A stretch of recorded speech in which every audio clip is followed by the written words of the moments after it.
नमस्कार मैत्रिणींनो, माझ्या चॅनलमध्ये तुमचं स्वागत आहे. आजच्या आपल्या व्हिडिओमध्ये आपण खन फ्रॉकची जे नवीन डिझाईन आहे ती बघणार आहोत. तर ही जी खन फ्रॉकची डिझाईन आहे त्यामध्ये आपण वरती जो आपला टॉप पार्ट आहे तो पैठणीमध्ये किंवा काठपदरी जो काठ आहे तो लावणार आहोत इथे.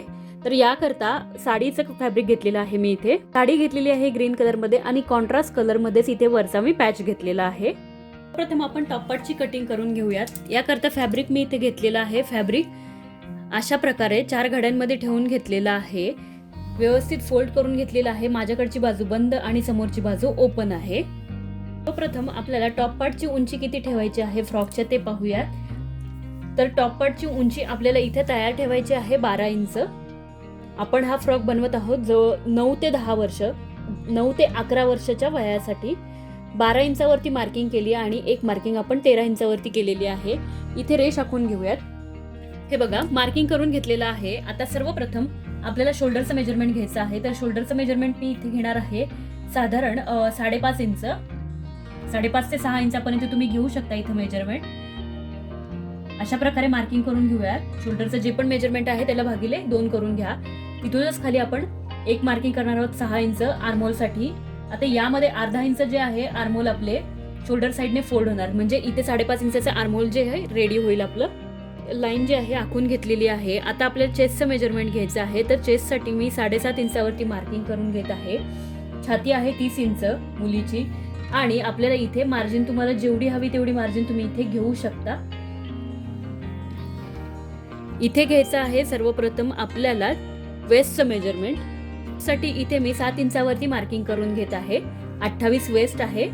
हे सगळं लुझिंग मधलं मेजरमेंट आहे. अगदी घट्ट असं फिट आपण इथे मेजरमेंट घेतलेलं नाहीये. आता हे जे पॉइंट्स आहेत ते आपल्याला व्यवस्थित अशा पद्धतीने स्केलचा यूज करून कनेक्ट करून घ्यायचे. आता इथे मार्किंग आपण करून घेतलेली आहे मार्जिनची पण. आता आर्महोलची मार्किंग करून घ्या. फ्रंट आर्महोलसाठी 1 इंचावरती, बॅक आर्महोलसाठी 1.5 इंचावरती मार्किंग करून घेऊयात आणि स्केलच्या हेल्पने आपल्याला इथे आर्महोलचा शेप जो आहे तो ड्रॉ करून घ्यायचा आहे. आता याच्यामध्ये स्लीव्हची जी डिझाईन आहे ती पण वेगळी असणार आहे. सिंपल अशी डिझाईन आपण ह्या ड्रेसमध्ये बनवणार नाही आहोत. एकदम वेगळा लुक येऊन जातो याच्यामध्ये. हे बघा, अशा प्रकारे आर्महोलचं जे आहे आपलं मार्किंग झालेलं आहे. नेकसाठी मार्किंग करते इथे मी. तर नेकसाठी इथे तुम्ही 2.5 इंचावरती मार्किंग करून घ्या. जर तुमची मुलगी तब्येतीने बारीक असेल तर. माझी मुलगी तब्येतीने आहे तर त्याकरता मी 3 इंच रुंदी घेत आहे, गळा रुंदी, आणि गळ्याची खोली 4 इंच घेणार आहे समोरच्या गळ्याची. इथे एक बॉक्स करून घ्यायचा आहे व्यवस्थित अशा प्रकारे आणि इथे आपल्याला गळ्याचा आकार जो आहे तो देऊन घ्यायचा. शोल्डर साइडने अर्धा इंच मार्किंग करायचं आहे आणि शोल्डर स्लोप देऊन घ्यायचा आहे. गळ्यासाठी आपण इथे गोल आकार देऊन घेऊयात. तुम्ही तुमच्या आवडीनुसार गळ्याचा आकार घेऊ शकता. गळ्यासाठी इथे मी गोल आकार देऊन घेत आहे व्यवस्थित. अशा प्रकारे गोल आकार देऊन घेतलेला आहे. आता बॅक नेक आहे जो तिथे आपण झिप अटॅच करणार आहोत. तर बॅक नेकची जी रुंदी ॲज इट इज राहील. खोली जी असेल आपली ती 3 इंचावरती ठेवणार आहोत मागच्या गळ्याची आपण. आणि इथेही अशा प्रकारे गोलाकार जो आहे तो देऊन घ्यायचा आहे. हे बघा, अशा प्रकारे गोलाकार जो आहे मागच्या गळ्यासाठी देऊन घेतलेला आहे आपण व्यवस्थित.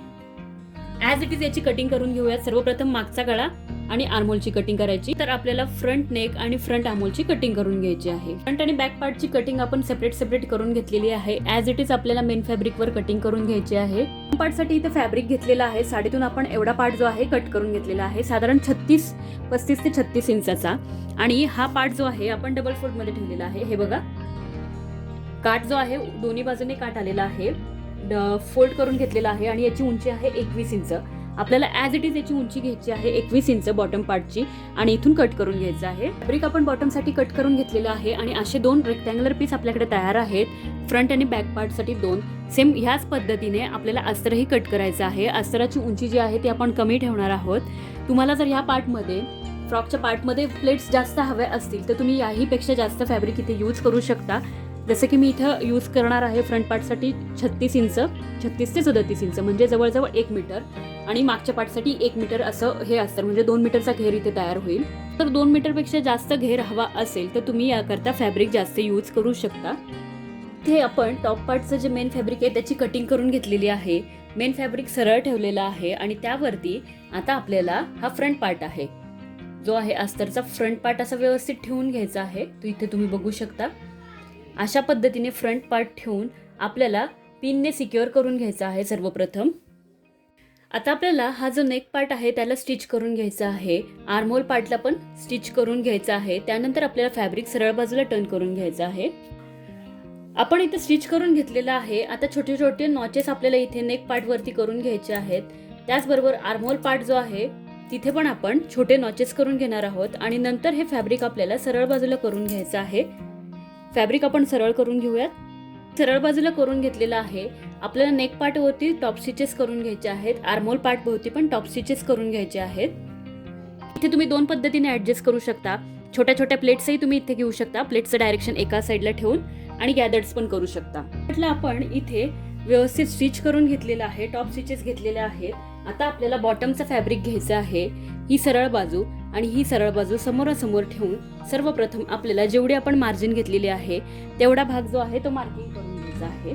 हे बघा, इथपर्यंत जेवढी मार्जिन आहे एवढी आपण मार्जिन ठेवली, मार्किंग करून घेतलेली आहे. आता आपल्याला छोट्या छोट्या चुन्या घ्यायच्या आहेत या फ्रॉकमध्ये. हे बघा, अशा प्रकारच्या चुन्या घ्यायच्या आहेत आणि हे सर्व फॅब्रिक आपल्याला इथे या वेस्टलाईनमध्ये अटॅच करून घ्यायचं आहे. प्लेट्सचं डायरेक्शन एका बाजूने राहील सर्व. आपला अशा प्रकारे आपण व्यवस्थित प्लेट्स घेतलेल्या आहेत. तुम्ही बघू शकता खूपच छान अशा प्लेट आलेल्या आहेत आणि छोट्या छोट्या आपण प्लेट घेतलेल्या आहेत. जास्त फॅब्रिक घेतलं तर प्लेट्स पण जास्त येतात, पण घेर जो आहे तो खूप वाढतो याच्यामध्ये, तर त्याकरता आपण अशा प्रकारे अशा प्लेट्स घेतलेल्या आहेत. आता आपल्याला अस्तर लावून घ्यायचं आहे. लावण्यासाठी हा पार्ट जो आहे, हे बघा फ्रॉकचा पार्ट असा उलटा करून घ्यायचा आहे अशा प्रकारे. आणि जे आपण अस्तर कट केलं होतं ते अस्तर घ्यायचं आहे. अस्तरचा बॉटम फोल्ड करून घ्या. सर्वप्रथम बॉटम फोल्ड करून घ्यायचा आणि त्यानंतर अस्तर टॉप पार्ट वरती ठेवायचा आहे. हे बघा, हा जो टॉप पार्ट आहे त्यावरती. आणि अशा प्रकारे छोट्या छोट्या चुन्या घेऊन आपल्याला हे अस्तर, जसं आपण मेन फॅब्रिक अटॅच केलं अशा प्रकारे प्लेट्स घेऊन हे अस्तर पण आपल्याला इथे स्टिच करून घ्यायचं आहे. नंतर अस्तर आपण सरळ बाजूला टर्न करून घेणार आहोत. अशा प्रकारे अस्तर जे आहे ते आपलं अटॅच झालेलं आहे. आता आपण अस्तर जे आहे ते सरळ बाजूला टर्न करून घेऊयात अशा प्रकारे आणि फ्रॉक पण सरळ करून घेऊयात. हे बघा, एकदा दाखवते. तर अशा प्रकारे आपलं अस्तर जे आहे ते अटॅच झालेलं आहे. छान फिनिशिंग आलेली आहे आणि अस्तराची जी उंची आहे ती आपण काठापर्यंतच घेतलेली आहे. काठाचा भाग ओपन ठेवलेला आहे. तसंच आपल्याला बॅक पार्ट पण रेडी करायचा आहे. जो आहे हा बॅक पार्ट आहे. बॅक पार्टचं सेंटर करून घ्यायचं आहे. सर्वप्रथम सेंटर करून सेंटरच्या बाजूने आपण हे ओपन करून इथे झिप अटॅच करणार आहोत. आणि बाकी सर्व जी मेथड आहे ही मेन फॅब्रिकची बॉटमची जी फ्रंट पार्टमध्ये केली सेम तसंच आपण बॅक पार्टमध्ये करणार आहोत. फ्रंट पार्ट आपला इथे पहिल्यांदा तयार झालेला होता, त्याचप्रमाणे आपण सेम हा बॅकवाला जो पार्ट आहे तयार केलेला आहे. सेम तशाच प्लेट घेतलेल्या आहेत.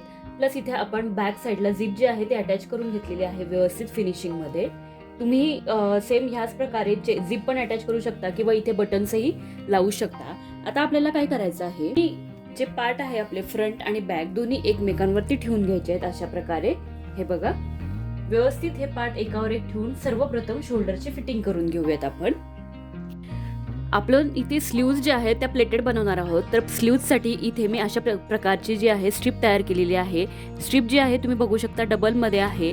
ही जसा आपण बेल्ट तयार करतो फ्रॉकचा बंद म्हणतो ज्याला, तशी बनवून घेतलेली आहे. मी डबल करून स्टिच करून घेतलेली आहे साईडने आणि व्यवस्थित प्रेस करून घ्यायची आहे. साधारण याची जी रुंदी आहे ती 2.5 इंचापर्यंत याची रुंदी आहे. अशा 2 स्ट्रीप आपल्याला स्लीव्जसाठी हव्या आहेत. बॅक साईडला टाय करण्यासाठी बेल्टही आपण इथे बनवून घेतलेले आहेत. शोल्डर फिटिंग करून घेतलेली आहे. शोल्डर फिटिंग झाल्यानंतर स्लीव्जसाठी जी स्ट्रीप आपण घेतली होती ती घ्यायची आहे आणि ही जी स्ट्रीप आहे साधारण जेवढी आपली फिटिंगची मार्जिन आहे तिथपर्यंत आपल्याला सरळ स्टिच करून घ्यायची आहे. त्यानंतर आपल्याला ही अशा प्रकारे हे बघा सरळ बाजूवर ठेवायची आहे आणि छोट्या छोट्या प्लेट्स घ्यायच्या आहेत व्यवस्थित. त्यामध्ये पण तुम्हाला ही जी बाजू आहे जिथे शिवण आहे तुमचं ती बाजू घ्यायची आहे आणि प्लेटचं सगळं डायरेक्शन एका साईडने ठेवून अशा प्रकारे ही जी पूर्ण स्ट्रीप आहे ती स्लीव्ज म्हणून अटॅच करायची आहे आर्महोल पार्ट भोवती. स्लीव्ज आपली अशा प्रकारे अटॅच झालेली आहे आणि याला आपल्याला वरच्या बाजूने प्रेस करून घ्यायचं आहे. तेव्हा ह्या ज्या स्लीव्ज आहेत त्या व्यवस्थित अशा सेट होतील. बेल्ट अटॅच करून घेतलेले आहेत. हे बघा, बेल्ट जे आपण स्टिच केले होते ते. आता आपल्याला फ्रॉकला फिटिंग करून घ्यायची आहे. उलट्या बाजूने जेवढी पण आपण मार्जिन सोडली होती तेवढी दोन्ही बाजूंनी फिटिंग करून घ्यायची आहे बॉटम साईड पर्यंत. बघा मैत्रिणींनो, सुंदर असा आपला खन फ्रॉक जो आहे तयार झालेला आहे. यामध्ये आपण पैठणीचं जे आहे इथे वरती फॅब्रिक यूज करून हा फ्रॉक तयार केलेला आहे. खूप ट्रेंडमध्ये आहे हा फ्रॉक सध्या आणि याच्या ज्या स्लीव्ज आहेत त्या खूपच छान झालेल्या आहेत. इथे तुम्ही बघू शकता तर मैत्रिणींनो, कसा वाटला आजचा माझा व्हिडिओ कमेंट्स करून नक्की कळवा. चॅनलला लाईक करा, शेअर करा, सबस्क्राईब करा.